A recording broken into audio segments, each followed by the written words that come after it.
Welcome to Her Story, the podcast that brings to life the stories of incredible women throughout history.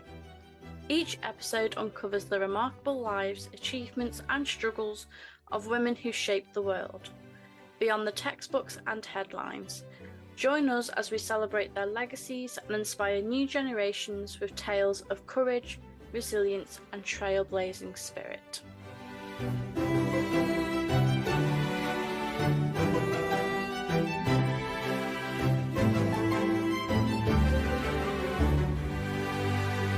In today's episode, I am absolutely delighted to welcome on Martha Tatarnic to discuss her brand new book, Anne Boleyn, Reputation, Revolution, Religion, and the Queen Who Changed History. Martha is a contributor to Christian Century, the Anglican Journal, and Canadian Running. Her longtime blog for the Canadian Anglican Church and Ministry Matters is available on the medium.com platform. She's the author of Why Gather and co-host of the Future Christian podcast. She is a priest in the Anglican Church of Canada and rector at St. George's Anglican Church in St. Catharines, Ontario, where she currently lives. Let's get into today's episode. Welcome to the podcast, Martha. How are you? I'm doing really well, and I'm so glad to be on this podcast and to be meeting you over the screen here today. It's a pleasure to have you on because we're discussing one of my favourite figures in history, and that is, of course, Anne Boleyn.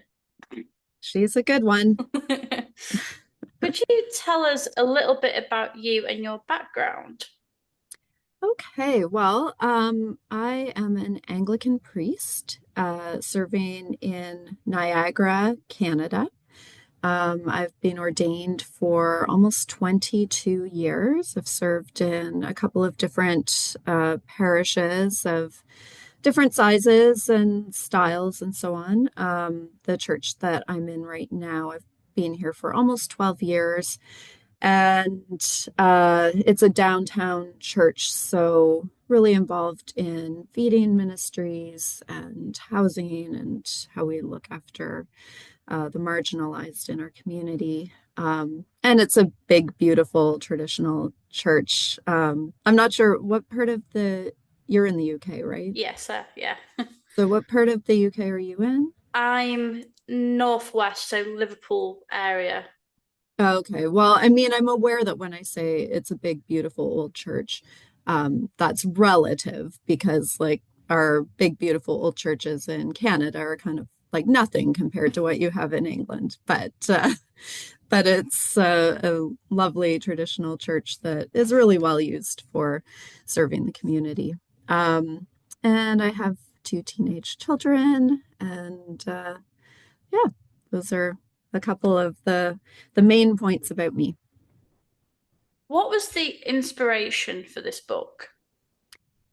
Well, as a female Anglican priest, I'm always on the lookout for ways in which women have been involved in shaping and leading our churches, despite the fact that technically we've only been in ordained leadership for just under 50 years, here in Canada anyway. And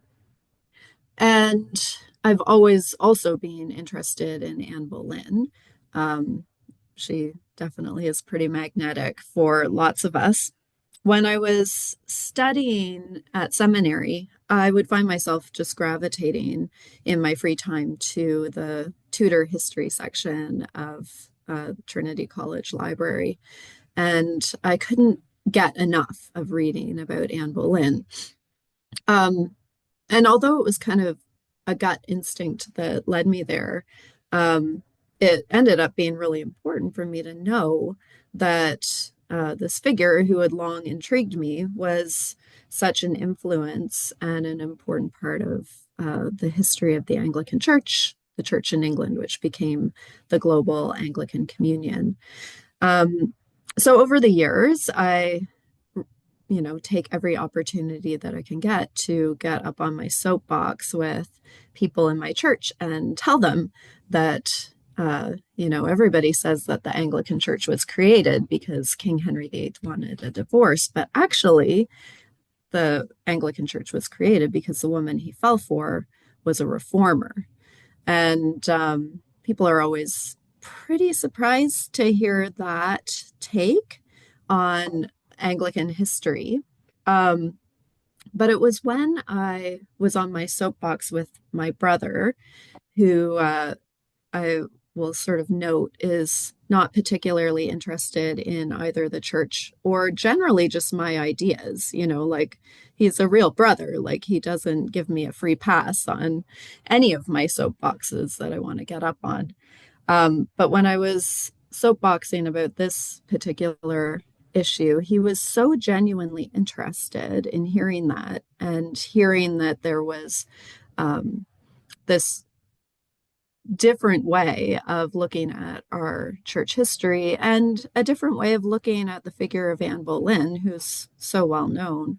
Um, I sort of thought, like if my accountant, middle-aged brother who's not that interested in my ideas, if he finds this interesting, maybe I need to explore this a little bit more in writing. So obviously you've just mentioned there about a little bit about Anne's faith. Could you tell us more about Anne's faith and how she practiced this as well? Yeah, so I think that the terms that would be best used to describe Anne's faith would be, first of all, that she was an evangelical. So that has a different connotation at that time in 16th century England and Europe than it does for us today. Really, it was an umbrella term that was used to apply to reformers of a lot of different persuasions who were particularly interested in centering the Bible as the place of authority in how the church should be governed and also possibly how the church should be reformed, how people should live their lives as people of faith. And of course, that evangelical movement was very much tied to the printing press and the availability of of people being able to get their hands on the Bible and being able to read it in their own language rather than having to have that experience of accessing the Bible mediated by the Latin elite priests of the church. So evangelical would be the first term that I would use to describe her faith. And then more specifically, I think it's fair to say that she could be defined as a reforming Catholic. So we definitely see in her life a continuation of a lot of the traditions of the inherited church, even as she was working toward a break from the authority of the Pope and of Rome.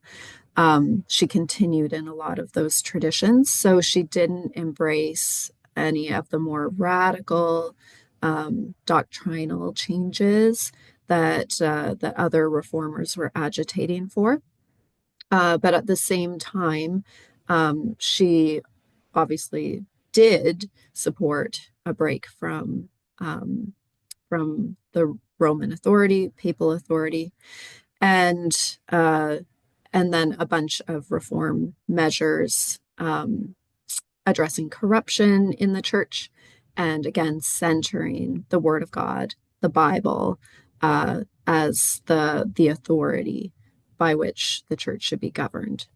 Um, I think it's also interesting to note, along um, with sort of those definitions, we can see at several points in Anne's ascendancy and in her reign that she really did understand her position with the king um, as being led by God, and we can see her kind of aligning herself with this idea that perhaps this strange turn of events in her life that saw her eventually on the throne of England, that she could use that position and that power for the good of her people and for advancing religious principles that she wholeheartedly embraced herself.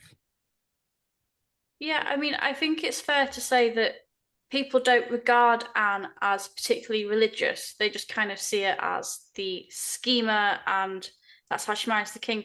But when you actually look into Anne, it's like, no, she was a really religious woman. She had prayer books that were very dear to her, and it's kind of something, as you say, that it's not really talked about. We don't think about Anne expressing her views and how she kind of got everyone to read these religious texts that were radical as well.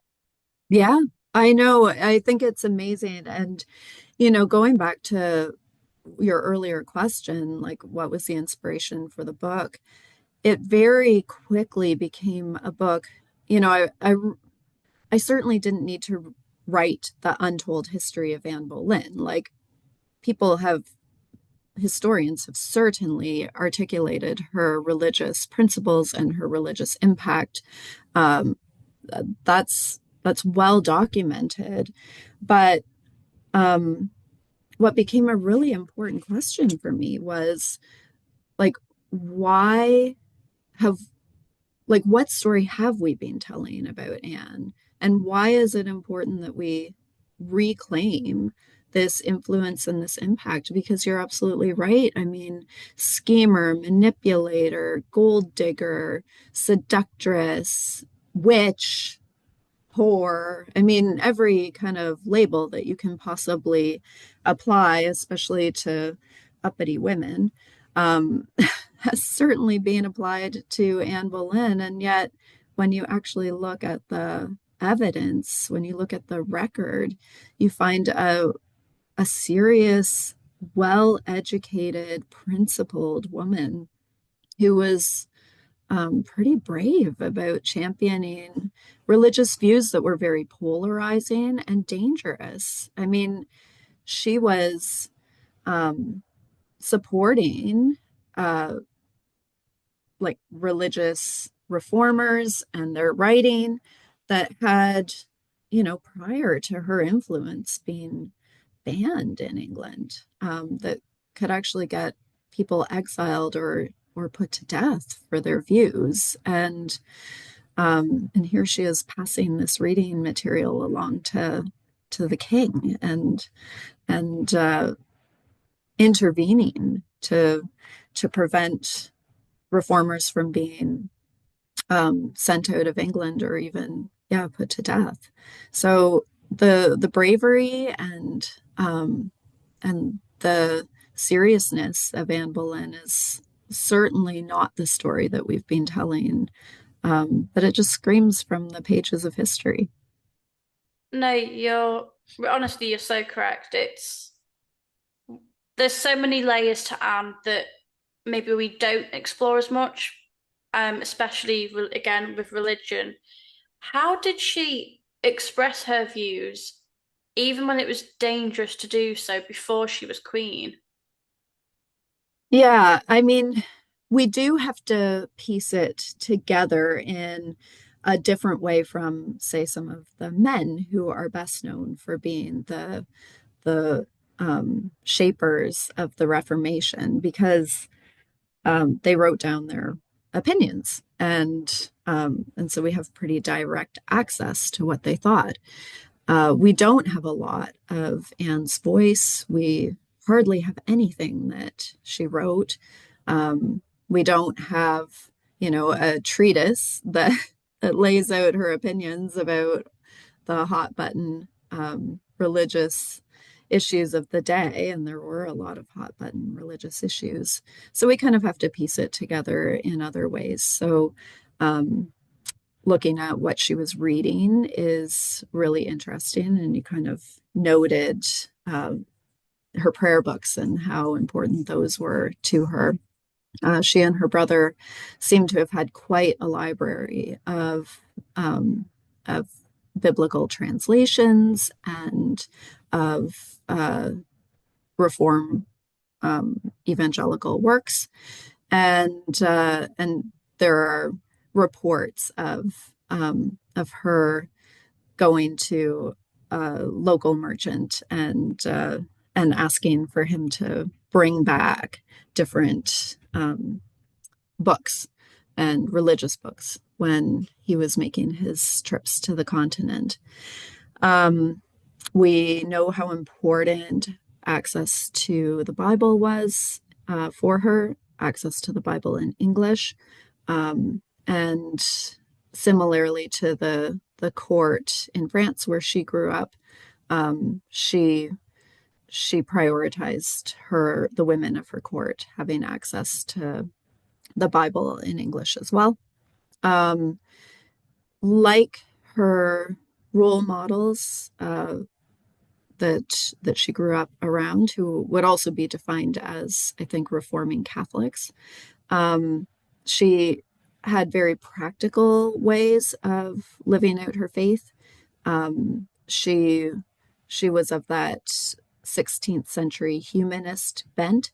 So for her, it very much seems to be the case that she saw her religion as calling her to um, make sure that other people had better lives, access to education, the alleviation of poverty, the directing of charitable acts in very intentional ways to help people and make their lives better.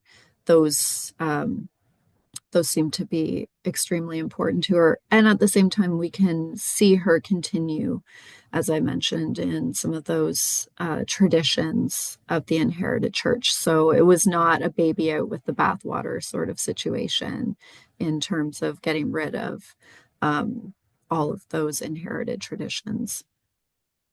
When the king started courting Anne, would she have had to have been secretive about her faith because it was still regarded as dangerous? That's an interesting question. I mean, a lot of uh, a lot of speculation goes on about when he first took notice of her. Certainly, they traveled in the same circles and would have met each other many, many times before 1527, which is when we know for sure that she was on his radar. Um, so yeah, there's a lot of theories out there. The theory that I find pretty compelling is Tracy Adams, who's just a wonderful scholar, and um, she notes that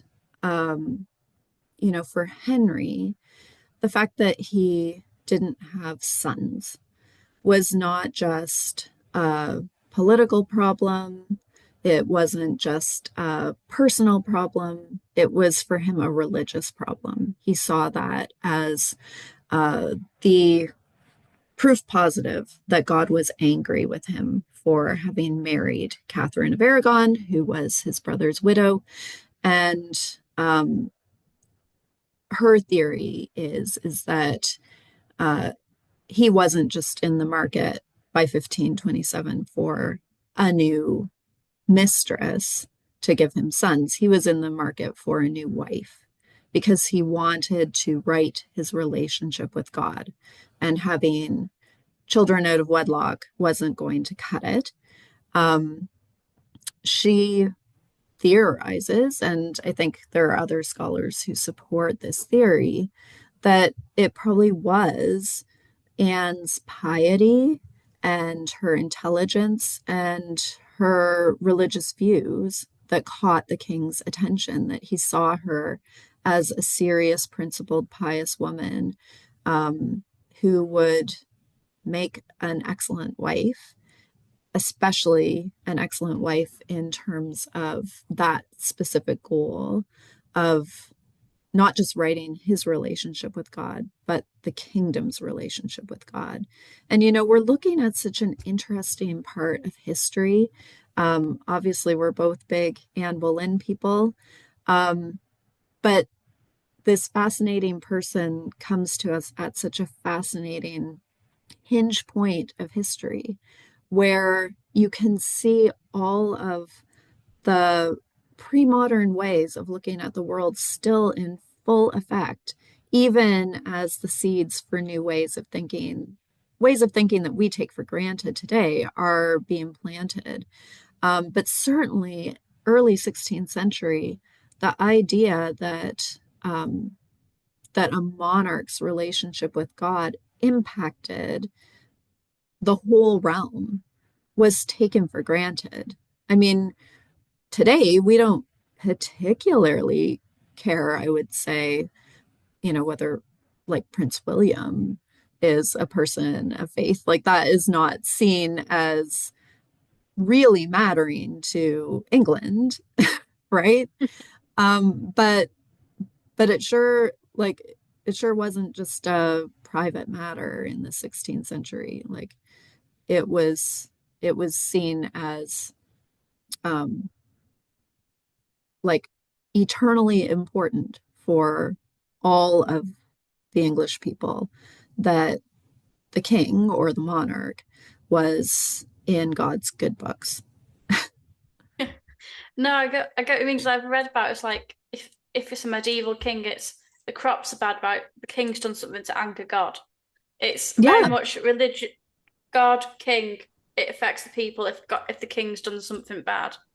yeah, exactly. And again, like we can see that more individualistic mindset starting to emerge in the 16th century. And certainly, um, the evangelical agenda that really it's the authority of God's word through the Bible that each individual person is answerable to. That creates the modern way of thinking that you and I take for granted that religious faith is a personal decision, a personal matter. But again, like, yeah, it it that was not the assumption in the time of Anne and Henry. Could you tell us a little bit about how Anne shaped the English Reformation herself? Yeah, so there were a variety of really effective things that she was able to do and put into place in a really short period of time. I mean, her reign, as we know, was um, only just under 3 years. Um, there was, of course, the lead up to all of that, but still, um, she didn't have a lot of time to get things done, and yet she was able to um, put a couple of things in place that would end up being uh, hugely consequential. Um, I, I think that we can kind of talk in general broad strokes about things like supporting um, reformers who had previously been on the outs with the king, normalizing access to some of those more radical ideas and reading materials. But the two things that she is really credited with in the time of her time on the throne is, first of all, the normalizing of access to an English Bible, which had previously been illegal. Like it was illegal to have English scriptures. And by 1535, the first English Bible was not just being published, but um, it was being published with the support of the monarch, and that first English Bible was dedicated to Anne and Henry. Um, and then, probably even more importantly than that, was uh, the her political acumen in being able to identify talent and then um, move people of a reform religious bent into the highest offices of the church. So, in a short period of time, she really had the decks stacked in terms of the clerical hierarchy of the Church of England with her people, with really smart, articulate, well spoken, well written reformers. And it was that stacking of the decks that was going to shape the English church for, well, the next 500 years. I think it's important to mention that when Anne is queen, she takes the religion of the country very seriously, and you see quite a lot of how she wants the churches, when the monasteries are being shut down, to become schools and hospitals for the poor, and how she fell out with some people because they didn't agree with her religious views and they wanted the money for the king. And I mean, I'm talking about Thomas Cromwell here. He Yeah. wanted the monasteries to close. It was him that wanted them gone. But I think it's important to mention, and I'm sure you probably agree, that Anne cared very deeply about the soul of the whole country, probably far more than the king as well. Yeah. And, again, that goes back to a couple of things that we've already talked about, like that sense that she really saw her position as being ordained by God and that she was going to use that position for good. We have some really important reports of, I mean, the charitable acts of the Queen.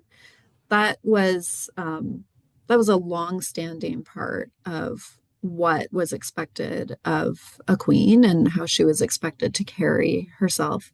What is noteworthy about Anne seems to be not just her financial generosity, but her intentionality, that she was extremely involved in how people's needs were brought to her attention, how those needs were addressed in concrete ways, and then again, how she agitated for and championed measures that would provide systemic change in terms of alleviating poverty and especially in terms uh, of increasing access to education. Those things were really important to her. She was a really well-educated woman, and she took that seriously as something that she cared about for her people in general.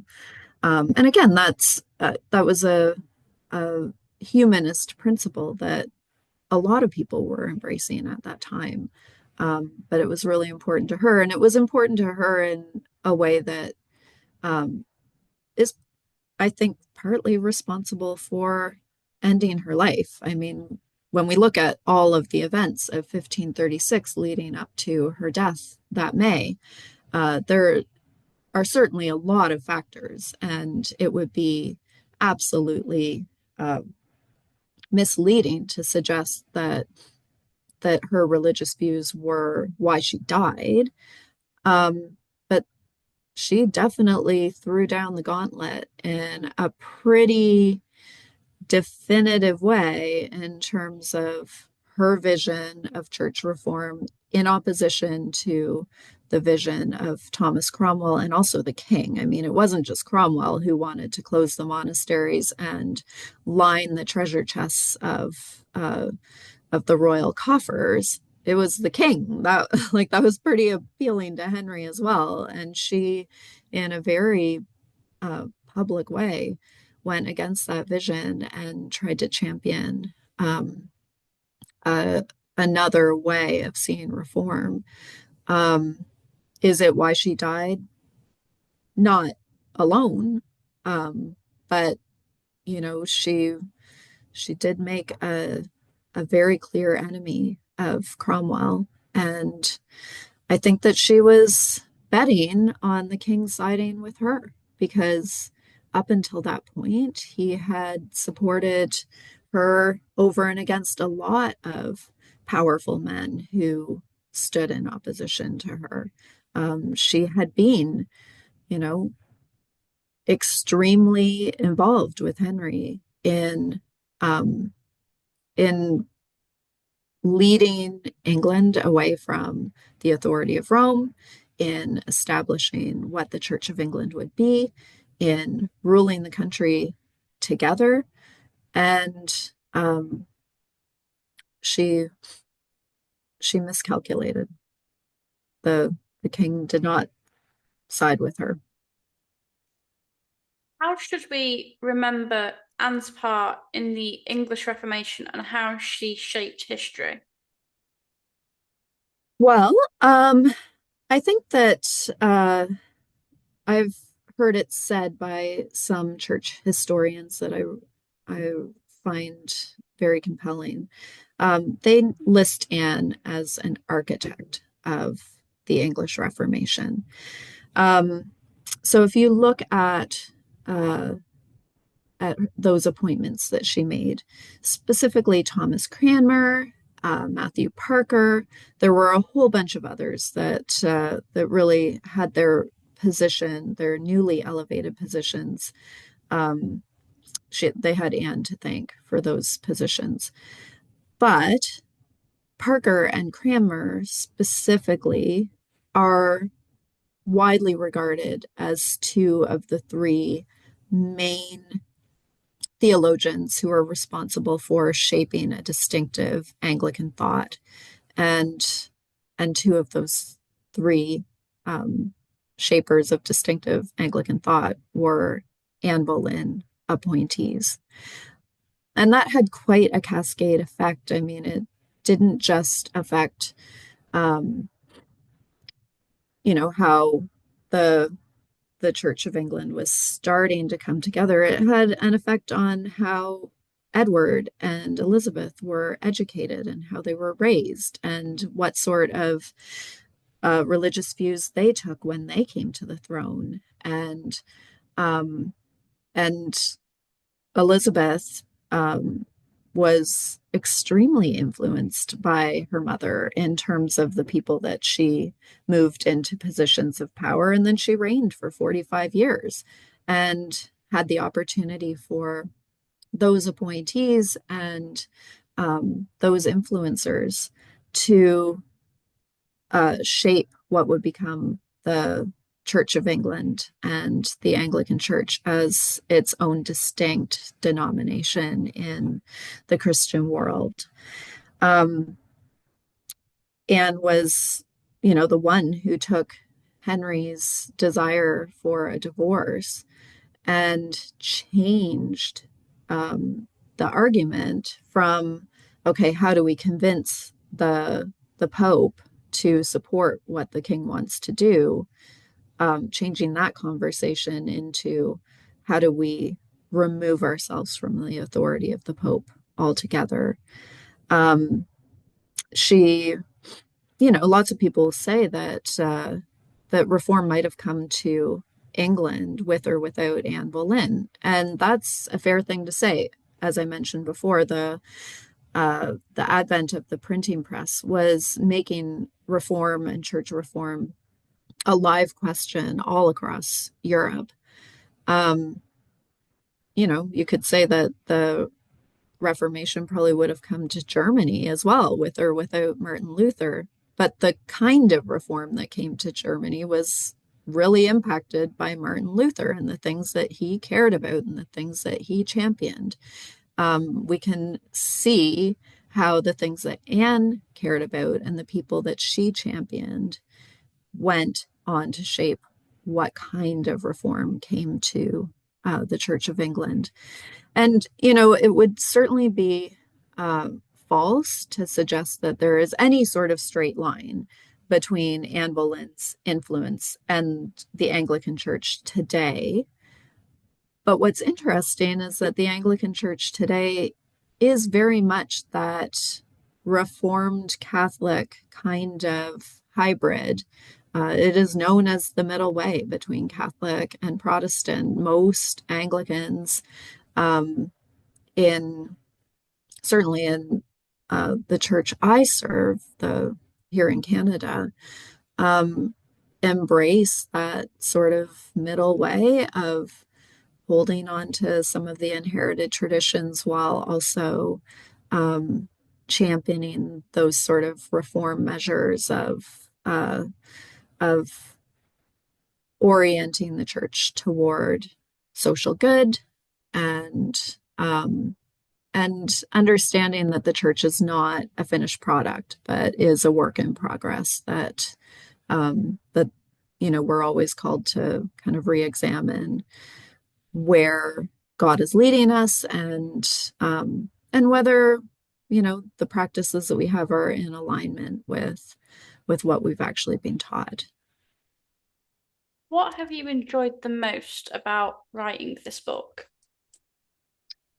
Oh my gosh, that's a challenging question because it has been such a labor of love. Um, I think that I just, as I said from the outset, I've always been so intrigued by Anne Boleyn. I realize I'm saying something everybody says who loves Anne Boleyn. Like we just feel drawn to her, we feel drawn to her story, we feel curious. It's kind of all of those mysterious parts of her like radical ascent and then her dramatic fall from power and what was it and all of those unanswered questions. um but I think that obviously I've loved being able to just spend all this time um with her and imagining what was really going on for her. But then I also have just loved realizing how alive the scholarship continues to be, how, historians keep going back and like interrogating the narrative of what we think we know about her and challenging us to look again at what the evidence actually tells us, to be able to set aside those those well-worn tropes that are so baked into the narrative about Anne Boleyn. Even, like the scholarship that's emerging right now that is even challenging that most basic idea that she refused to be the king's mistress, therefore he upped the ante um and wanted to marry her instead. That that maybe actually we have had that wrong all along, and that Henry was never in 1527 in the market for another mistress. He wanted a wife, and he wanted a wife for religious reasons. Um, that's just so fun and exciting to realize that Anne's story is continuing to be revealed to us and that we get to look beyond, all of those usual ways that we just get trapped into talking about women and thinking about women's stories, that we all get to be challenged to look again and see what we've missed um, and ask questions about ourselves too. Like, I wonder why these are the labels that we apply to strong women. I wonder why we have told women's stories in this way, um, rather than talking about the the legitimate impact and influence. That's very well said. Towards the end of the podcast, I like to ask my guests five fun history questions. So, firstly, have you got a history pet peeve? Well, it will surprise no one when I say that definitely it is a pet peeve of mine how overlooked women's voices and impact have been in the history books. We have tended to tell our history from the perspective of men and usually white men at that. So I will also just along with that note, a second pet peeve, because that first one's a little too obvious. Um, but my second pet peeve, I studied music history for a number of years in my undergraduate before I went to seminary. And I would say there in music history and beyond, it would be a pet peeve of mine how hard it has been to take popular culture seriously. That there has been this long-standing perception, not just in music, but in literature, in um, art, that, there's kind of serious areas of study, and then there's like pop and popular culture. And yet, I think seriously looking at popular culture, popular music, popular movements tells us a lot of really important information um, about ourselves and our history. If you could travel back in time to any event or day in history, when would it be and why?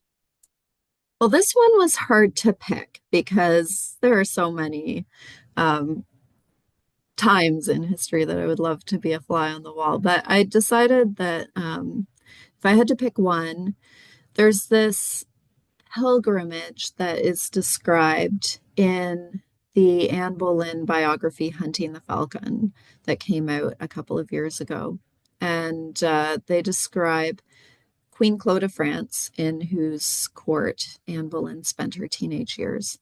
At the beginning of her reign, she took the ladies of her court on a spiritual pilgrimage to the supposed burial place of Mary Magdalene and a couple of the other female disciples, and then combined this spiritual pilgrimage with a sort of uh, a sort of seminar with some of the leading Reform theologians of the time around some of those emerging Reform questions.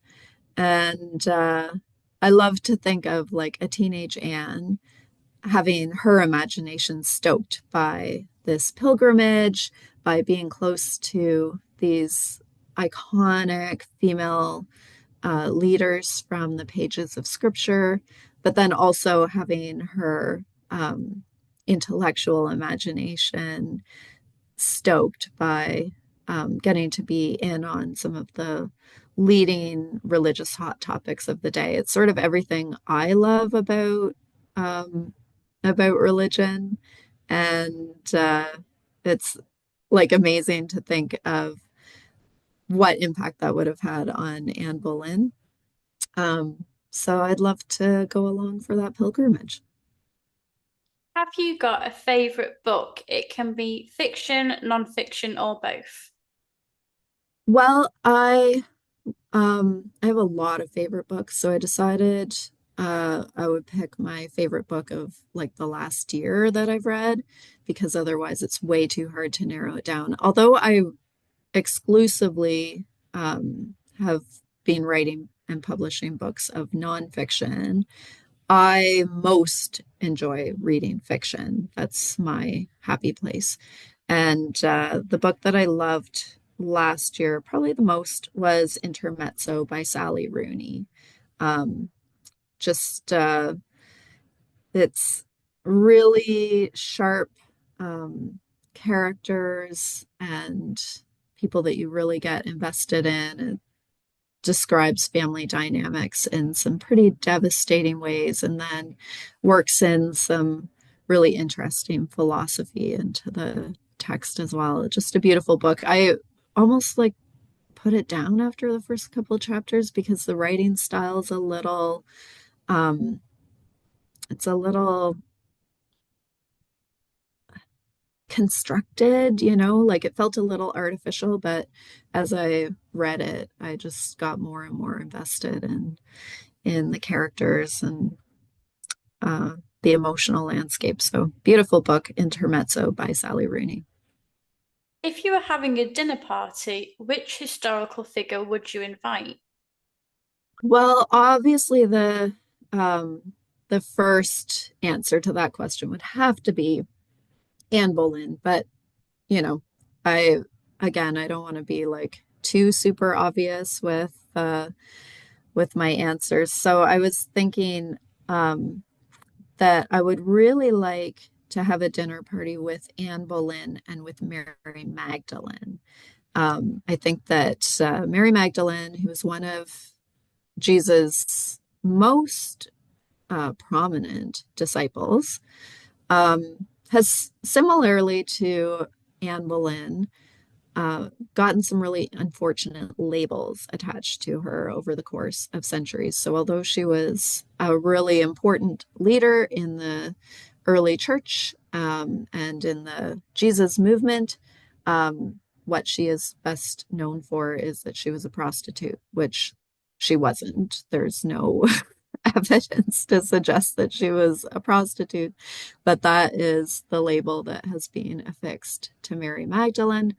Um, and her story is kind of being reevaluated, and some really interesting scholarship is coming out around her, uh, asking us to re-examine a lot of the things that we thought that we knew about her. So I thought it would be pretty interesting to sit down with the two of them, these two really strong, impactful female leaders who have been really maligned by history. And I would just like to sit back at that dinner table and listen to the two of them speak to one another. And finally, have you got a favorite historical fact?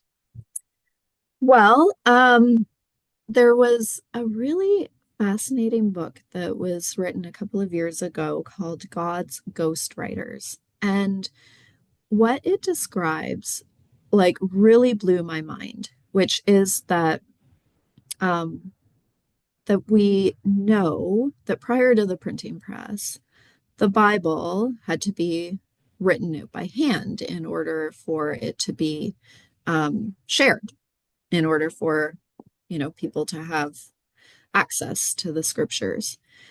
And this author argues that the labor of like copying out biblical manuscripts would have probably been assigned mostly to slaves, and that a lot of those slaves would have been women. That that they that there was it was seemed worthwhile to educate some male and female slaves to be able to read and write so that they could assist in the labor of reading and writing, and particularly copying out texts.